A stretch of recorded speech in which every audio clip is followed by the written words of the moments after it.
రోజుకు ఒక్కొక్క సర్వే వస్తుంది. తాజాగా రైజ్ సంస్థ సర్వే తెలుగుదేశం పార్టీకి సంతోషాన్ని ఇచ్చింది. 108 నుంచి 120 స్థానాలు గెలుచుకుంటుంది అన్నట్టు వీళ్ళ అంచనా.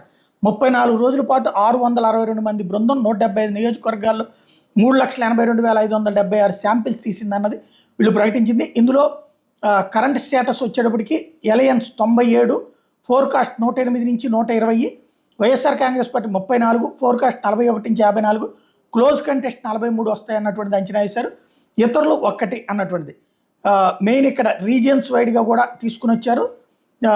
అందులో ఏదైతే టోటల్గా వచ్చేటప్పటికి అలయన్స్కి ఉత్తరాంధ్ర రీజియన్లోనే 34 స్థానాలకు గాను అలయన్స్కి 18, క్లోజ్ కంటెస్ట్ 9, వైఎస్ఆర్సీపీ 7కే పరిమితం అవుతుంది అన్నటువంటిది.